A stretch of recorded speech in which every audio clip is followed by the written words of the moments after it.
Hello,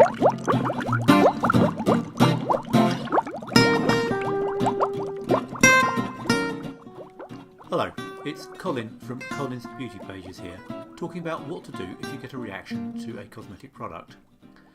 I was disappointed with the way a recent edition of Watchdog on the BBC handled its coverage of methyl isothiazolinone.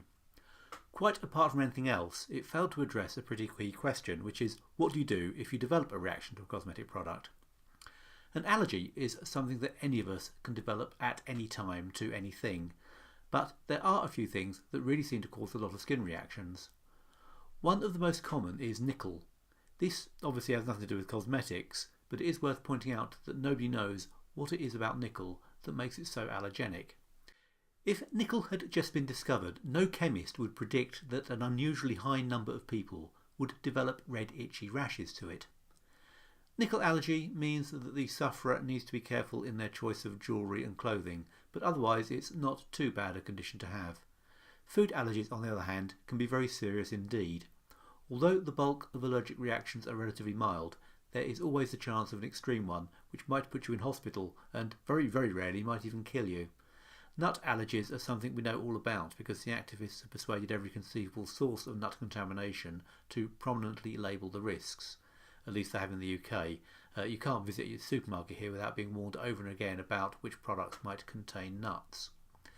In the overall scheme of things, allergies to cosmetics are one of the least troublesome manifestations of this problem.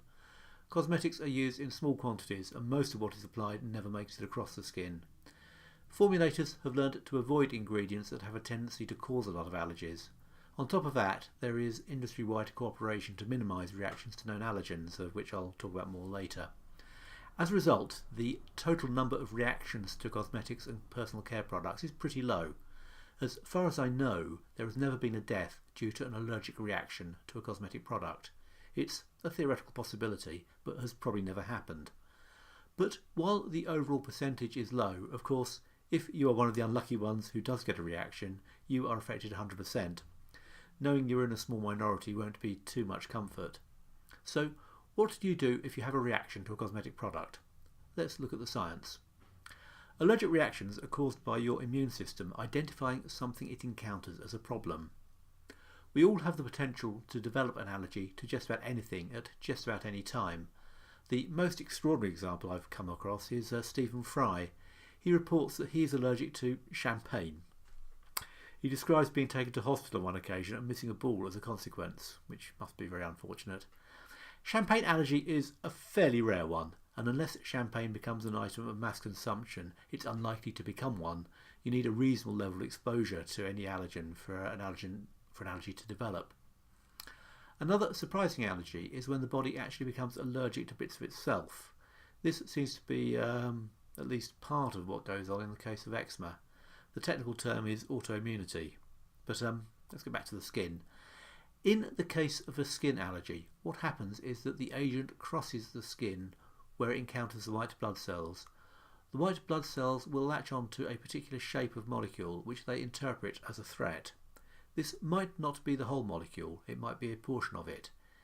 In fact, it might even be the result of a reaction between the allergen and a protein in the skin. But what happens next is that the body reacts as if it is being attacked by something foreign. Blood vessels expand to allow the white blood cells easy access to the site of the attack. This is why the skin goes red. The scientific term is erythema.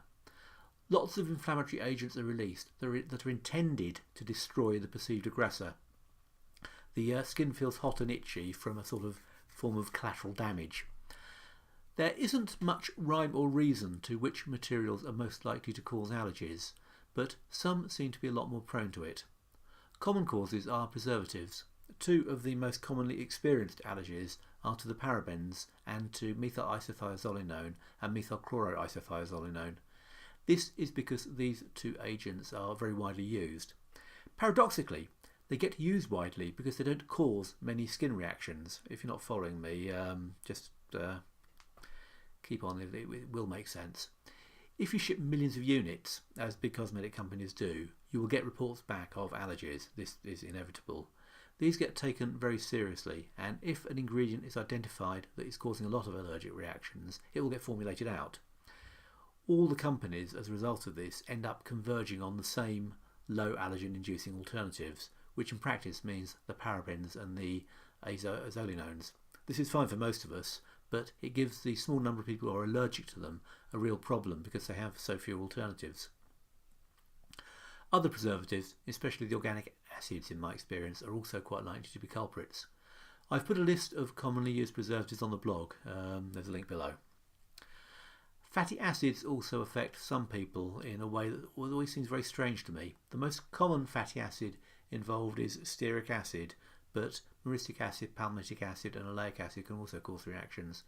This is strange because these are all commonly found in food, and yet I can find no accounts in the literature of people reacting to them when they're eating them. What the difference is, I'm not sure. The reaction is also highly dependent on the formulation, making this one a hard one to track down if you suffer from it. Food colourings are controversial in food, but luckily I don't have to get into that here.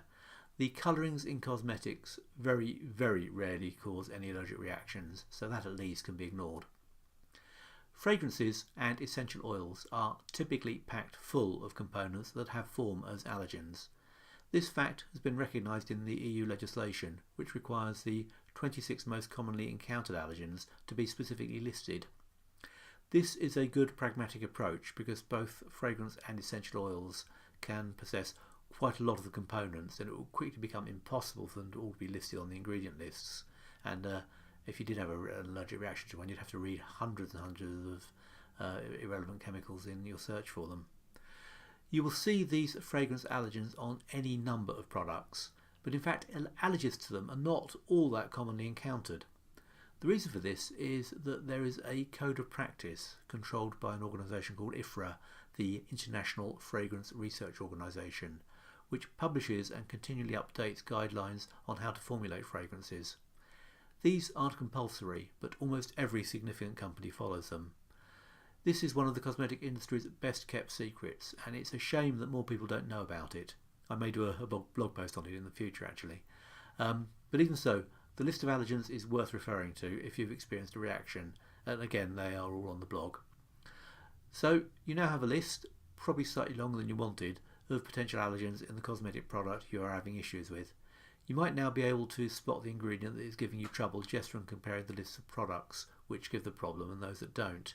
A few points though. Although very low levels of an allergen can provoke a reaction, there is still a minimum level that's needed. If an ingredient is present on a pack list, it might well be there in vanishingly small quantities, so even if you discover you're allergic to, say, limonene, you might well find that not every product that contains limonene gives you an issue. Also, different formulations affect the way things work. I'm sensitive to potassium sorbate myself, for example, but only to relatively high levels, much higher than is normally used, and only in certain formulation types. At normal use levels in a skin cream, I'm fine with it. In fact, if it weren't for my job, I wouldn't even know I had the problem. So, if you're trying to pin down the cause of your problem, do bear in mind that it may not be completely straightforward to get to the bottom of it. One thing that can help is going to a doctor and asking for a patch test. This involves deliberately applying small quantities of known allergens to patches of skin on the back. This is a standardised test which allows dermatologists to compare their data with each other. Like any other test, particularly biological ones, you need to bear in mind that it does have some shortcomings. For a start, the ingredients are added on their own, so you miss out on interactions between the ingredient and the formulation. They're also applied at levels higher than are normally used. These shortcomings are inevitable given what the patch test is trying to achieve, but they are worth bearing in mind. For example, if I was patch tested myself, I would no doubt show up as sensitive to potassium sorbate, even though I know that there isn't a product on the market that I couldn't tolerate. The patch test protocol makes false positives more likely, quite rightly, but it can also give false negatives. It's possible that the allergic reaction will only occur in the presence of another agent that encourages it to be absorbed across the skin, for example. The skin is in general a good barrier, but there are exceptions to this, and quite a few of the fragrance allergens, for example, will readily cross the skin and might well do it even more efficiently if they've been solubilized. So, if you are unlucky enough to suffer from an allergic reaction, I hope this has helped you with your detective work. I'd love to hear of any experiences you may have had that might help other sufferers, and if you haven't had any trouble with allergies yet, don't feel too smug about it. It's something that any of us can develop at more or less any time, and there's no way of knowing when. So whether or not you have an allergy, good luck. Thanks for listening.